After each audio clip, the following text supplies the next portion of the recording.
Egunon, zereti eta balantzea zuzenketari ekingo dugu. 2010ko uztaileko balantzea daukagu bertan. Ikusten duzuenez, enuntziatua, enuntziatuaren datuak, erakutsi mazko bertan dutatuak, ziren ekarpenak, ikusten makineria, bertan kompensatu ditu, datu guztiak. Egin beharrekoa da, beti, balantzea baten, aktibo eta pasiboa daude banatuta elementu guztiak, eta horregatzen batea da. Kontua da, argi behar da, aktiboan beti egiko ditugula ondasunak, eta eskubidea. Eta pasiboa berriz, netoak, gure baliabideak, eta zorrak edo kanarabia, zorrak. Behin, elementu hau guztiak banatuta gero, esan da, balantzea gertuko litzake hankamotz zergatik, kapitala ez dagoelako kalkulatua. Hemen ikusten zuzunez beti kapitala eskatu dute. Kapitala kalkulatzeko, egin beharko duguna da, justo aktibo osoa dauko dugu, eta bastante batetik, pasiboan ditugun elementu guztiak, baina kapital soziala izan ezik. Hori kalkulatzeko, egingo duguna da, formulatik egingo dut, aktibo osoa, ken, justo, pasiboko elementu guztien baratua, egingo dugu da, kapitala kalkulatzeko. Eta kapitala kasuetan, egun da. Beraz, egun jarri espero bertan, azkenean, aktiboa eta pasiboa berdin izango dugu. Zer gertatzen da behin hau egin dago, eskatuko dute hainbat ratio eta maniobra fondoa. Nik hemen ikusten duzuenez zer garritu kolore ezberdinekin, alde batetik maniobra fondoa, eta beste alde batetik, familiak agarri ez da, alde batetik irudetuko ratioa, erabegarra personalizazioa eta likidezia jarraitu laruz edo horiz likideziaren kontzeptua jaso dutelako, beste alde batetik zorpetzea eta finantzan autonomia zer ikusten dutelako enpresarak duen gaitasunarekin zorria egiteko, eta azkenean bermeak zer ikusia dauka enpresako jabei, interesatzen zaienare, azteko dira, enpresak gaitasunak daukan bere zorrei ere aurre egiteko, duen aktiboa. Beraz, hau kalkulota gero, egin dituzken komentarioak maniobra fondoa, positiboa da, eta maniobra fondoa berez bi ikuspegi dauzka, aktibo korronteak eta pasibo korrontea, edo bestetik ikuspegia da neto eta fondo propioak. Eta pasibo korrontea batuta, hauken aktibo korrontea. Eta aktibo korronteak pasibo korrontearen kontzeptutik alderatuz, esan dezakeguna, kasunetan, positiboa da, eta porzenteetan atalatzen dugu, ikusteko benetan kantidade hau, egiten esimilak eberretara masimila, aktibo edo pasibo osoarekiko, eberretara esimilakiko zenbat, kasu honetan,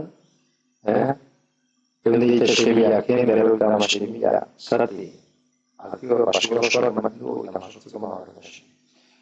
Zein irakurketa da, maniobra fondo positibo dola, beraz, motzeko zorei aurre egiteko nahikoa likidezia du, alde batetik, terroreta masimila honi aurre egiteko diru guzti dauka, finantz inbertsio batzuk dauzka motzean jasoko dituena, bat ikusten da agurin ez duela aurre egingo, zorre eta errozorren komentzera kobratzeko duena aktibidetekin ja, nahiko lasegiko. Izakinek gero, salutara gero zesan ez. Ratio horiek hemen dauzkagu, erabilgarritasuna, diruarena da bakarrik, da 2000 hauek, motzeko zorri horreko ikasunak, ikusten da, txikia da, ezta.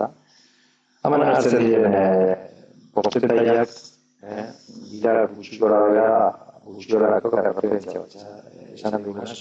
Horren kasunetan diru gutxi dago. Horri, baina bilaturako dioguna da gurrekoa lietala dizubetza.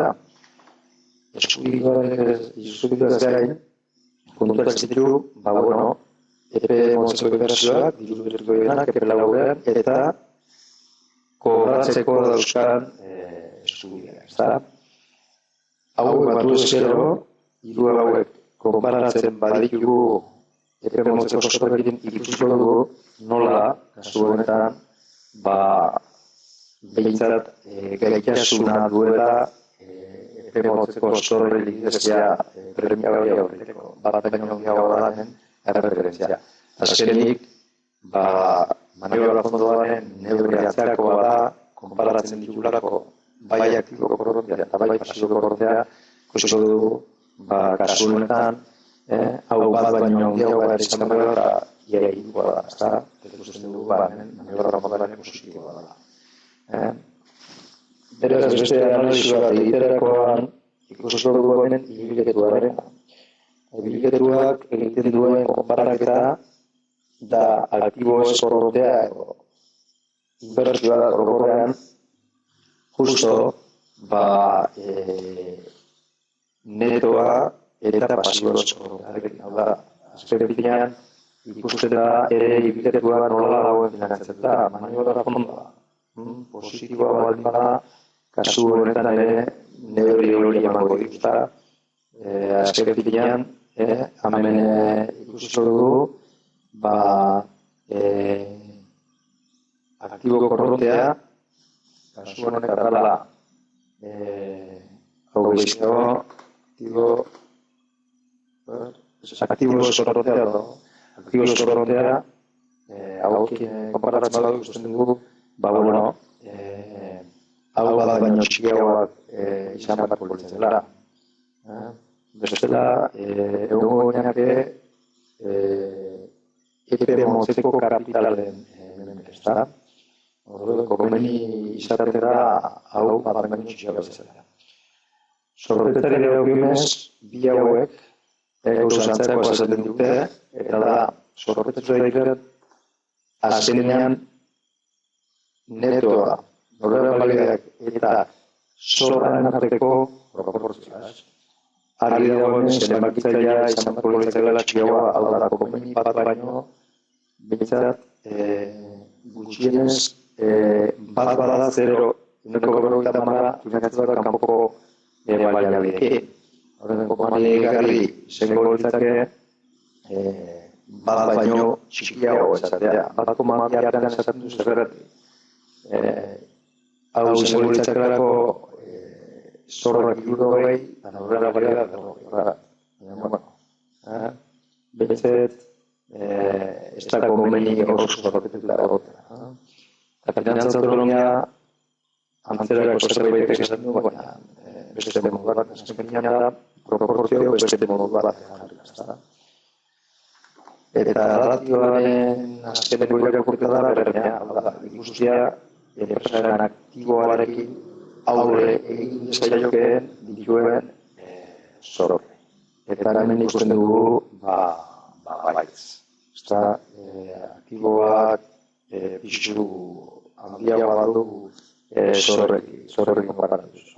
Bertako bazkideek edo aztegunek laseon daitezke zera ikusia. Bada baino gehiago komentekeko hau dugu.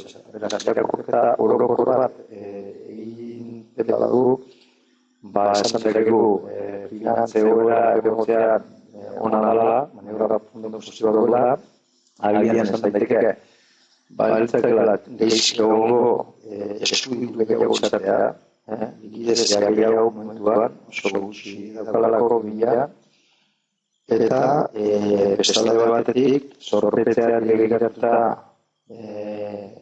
izan zekegu dagoela oso zorropetzea, ez da zorroketeta, eta bazkideek, bazigunek, lasei hon dituzke, bazkideek lasei hon dituzke, bernea ere baduteko kobratzea, nahi zego badut, ez da, haiek den zorra.